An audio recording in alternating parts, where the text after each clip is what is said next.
seconds, that's what I'm going to say this morning by not saying good morning, welcome to the head table, fellow members and fellow guests.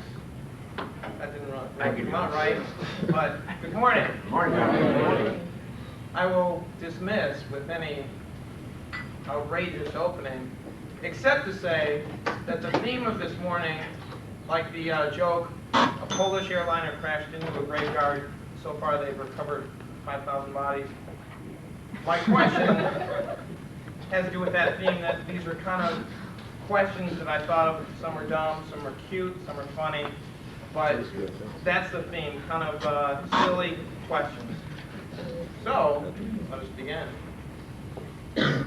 As a new member, please, in your opinion, tell us the qualities you believe are important to a successful Toastmasters participant. Mr. Drago. Yes. Good morning, everybody. Good morning. What are the qualities you asked that are important? One is that you can speak English. Second is to have some fear, but not total fear. Third is to have a decent sounding voice you can carry in a room. Unlike you can be third. Therefore, it is important to be presentable, clean, crisp, and alive. Thank you.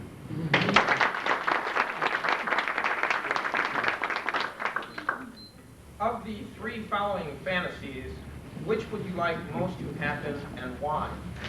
Fantasy A, Frank Dasse speaking well of all politicians. Fantasy B, Arnold Howell telling an unfunny or dry joke or anecdote. Fantasy C, a member of our club deciding to be the first to get his CPA. Duncan Jones. Good morning, fellow Toastmasters. Good morning. This question is very far off and I guess silly, as you might say. Repeat, I guess Arnold Howell. Would you repeat that one? Arnold Howell telling an unfunny joke. Well, first of all, I'd like to state that there's nothing that Arnold said that is not funny. It's all funny. I mean, everything he says is wonderful, and I enjoy listening to his voice, and I enjoy coming to Toastmasters every morning, or Wednesday mornings, and finding out what different Arnold's going to say, and encourage everybody who makes the phone calls to make sure we get here on time, and make sure each of us are going to show up. So that would what my fantasy would be. Thank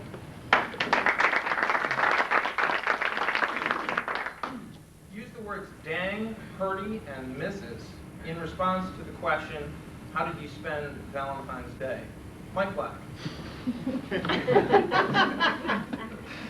Dang, I didn't want that question.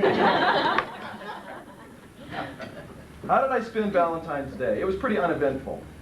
I can't really show any hubris over Valentine's Day. It was Valentine's night that I spent with my pretty missus.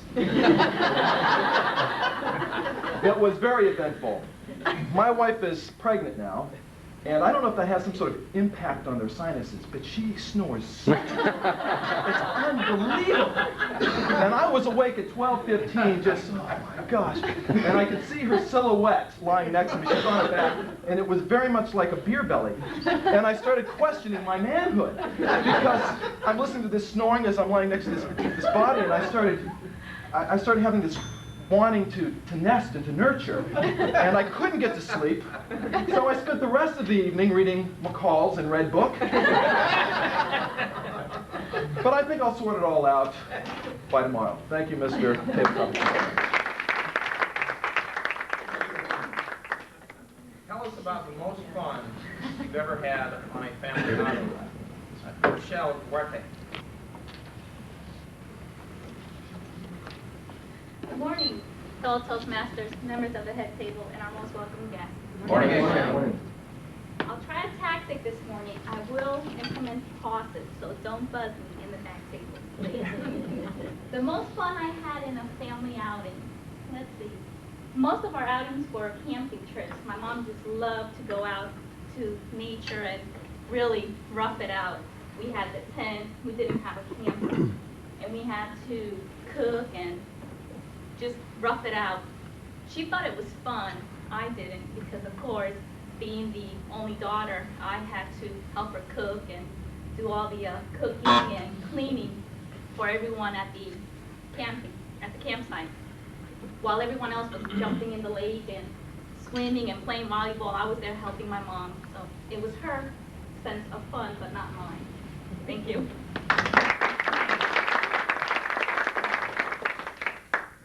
Who is the most wonderful person in your life?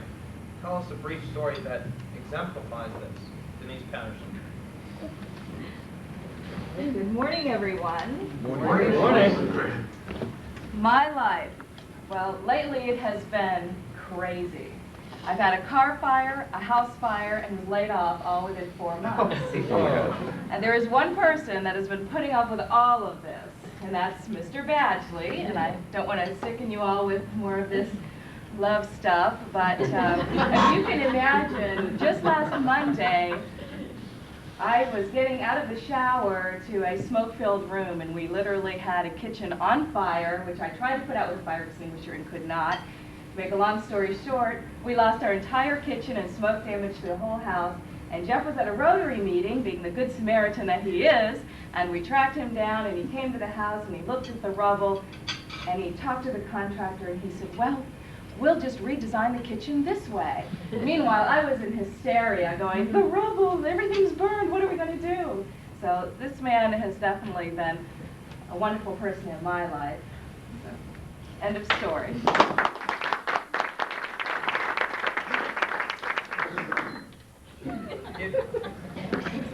If a woman became president, what changes in the presidency do you believe would occur?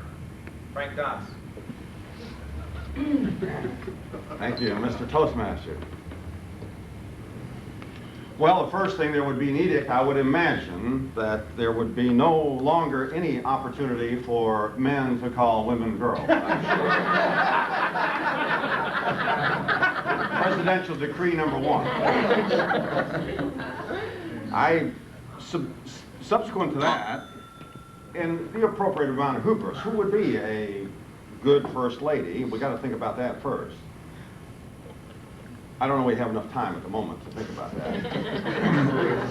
Certainly, that was intended to be anything. I can't think of it. Woman at this moment would rise up and be the kind of leader. You know, we have one, the second in command at the moment, at least has attempted in the past to assert that leadership role, and she has stumbled rather badly, and I noticed she's out baking cookies or at a cookie sale or something. But in any event, that would be an interesting concept. I need to think some more about that, Mr.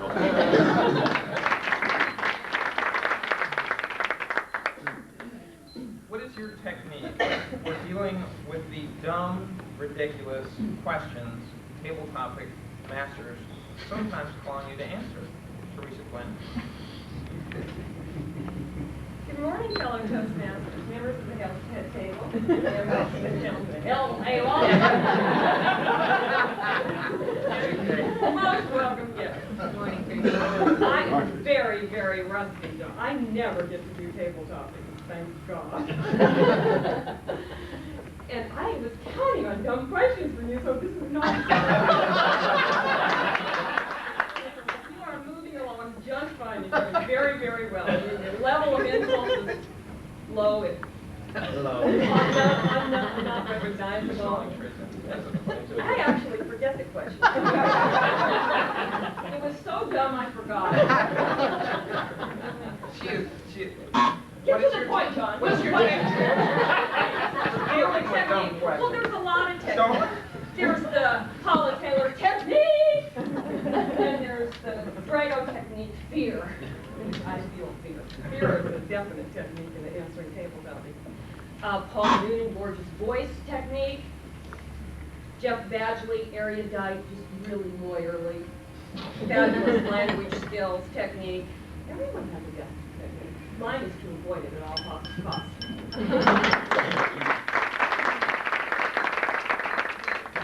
A wise man thinks what he says, and a foolish man says what he thinks. What kind of man is Newt Gingrich? Mr. Brian Reed. Fellow Toastmasters, Mr. TableTopics Master, and most welcome guests. This is a great question because when Newt Gingrich was first nominated to be the House Speaker, I think I was one of his biggest supporters of anybody that I knew. It only took about the first couple of days to see how easily Newt Gingrich stuck his foot in his mouth and made mistakes. I think he has a lot of good ideas. He just doesn't know how to express them. And I think it would be a good idea for Mr. Gingrich to join Toastmasters so he could express these ideas. Mr. TableTopics Master. Without being terse, please tell us in verse how you like to play on St. Patrick's Day. Denise Laussade.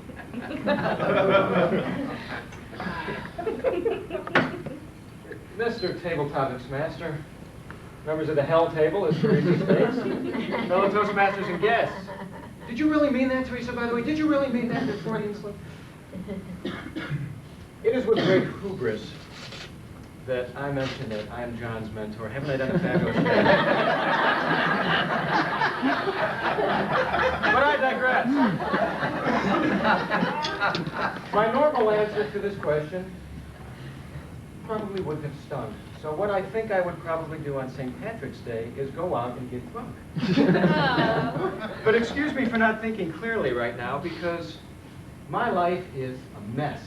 This morning, I am testing whether secret was made for a woman, but it's strong enough for a man.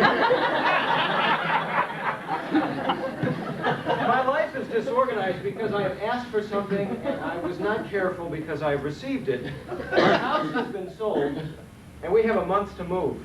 So if anybody has a Frigidaire box that you're not using, that's big enough for 3, please let me know after the meeting. Mr. Smith.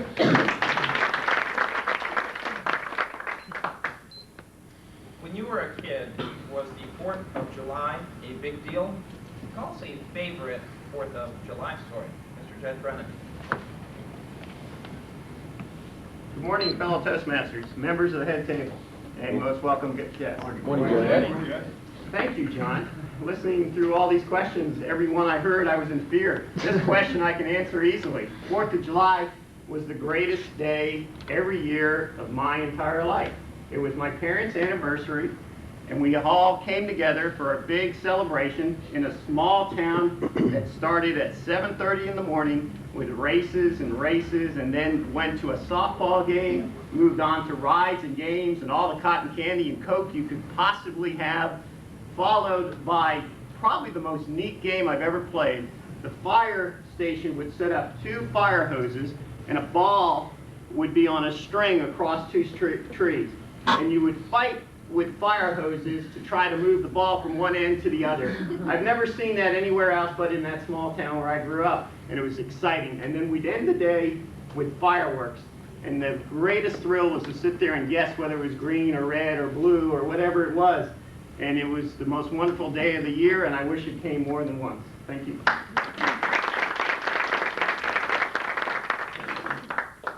If you were a hawk that hadn't eaten in a week, and I was a fat, slow-moving mouse wearing a real nice jacket, would you gobble me down, take your time and savor every morsel, or just steal the jacket? Denise Laussade.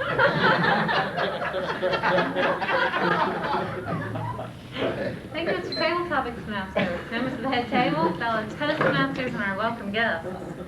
If I was a hawk, a hungry hawk, searching for a meal, and fat, juicy morsel, slow-moving John walked by. I think because I am truly a discriminating diner, that I would pass on that, and I would even pass on the jacket because I think I can use something else in my wardrobe these days. No, I am a discriminating diner. I would seek out a more tasty morsel, perhaps a chameleon or some truffles, or something a little bit more to my liking and to my taste. And it is without hubris that I say that I might stop in at China Coast instead.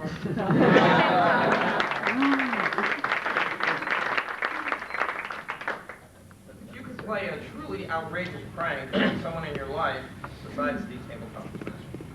who would it be and what would you do? Miss Marjorie Jones. Thank you, Mr. TableTopics Master.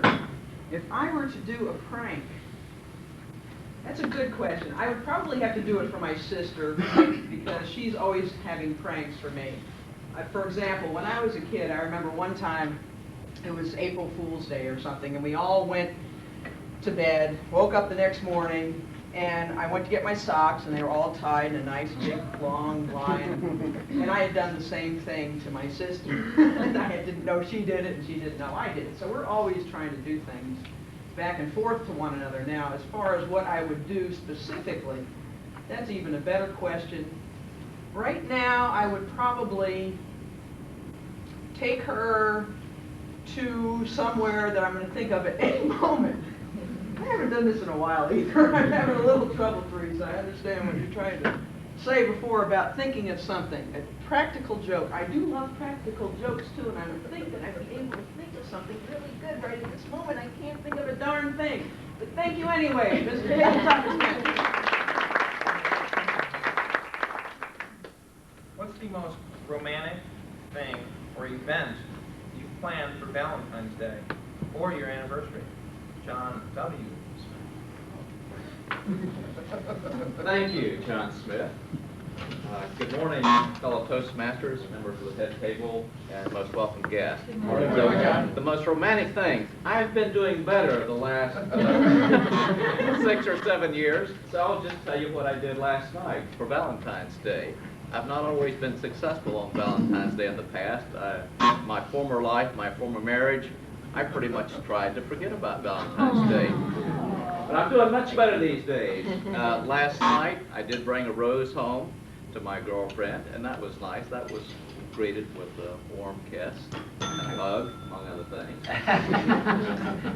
And I did arrange to go out to dinner last night at a favorite restaurant. We shared a bottle of wine, had a nice conversation for quite a while, and had just a nice meal. So I think that's the most romantic way you can spend it, just getting to know your partner better, sharing times together, and that's the most romantic thing. Thank you.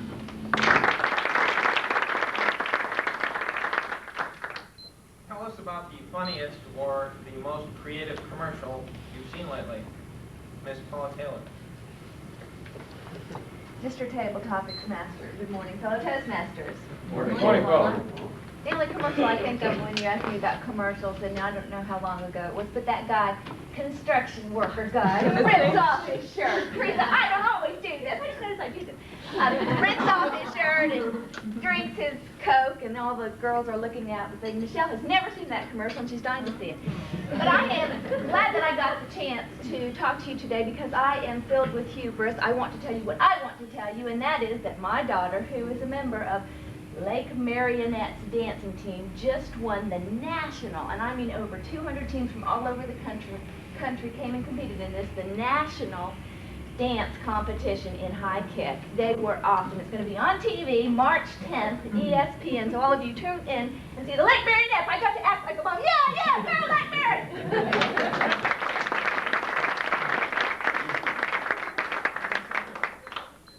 You're broke, and you are in need of a flower arrangement. Describe a creative way to acquire your bouquet. Mr. Dennis Russell. Oh, I'm sorry. Then Mr. Cherry Anderson. Miss Judy Smith. Judy Cherry. Good morning, members of the head table, fellow Toastmasters, and most welcome guests. If I was in need of a bouquet, there's only one thing to do. It's to drive into Winter Park to one of the large, gorgeous homes and sit outside and wait for the residents to leave. And as soon as they leave, I would just go and sniff a few of their flowers here and there, and then I would probably scrounge up a vase from somewhere. Surely I have one at home from all the flowers I've gotten over the years. Not. But I would come up with flowers. Or, better than that, my husband would never buy me flowers. He will not buy $60 worth of flowers, but he would go and buy me $1,000 worth of clothes. Thank you.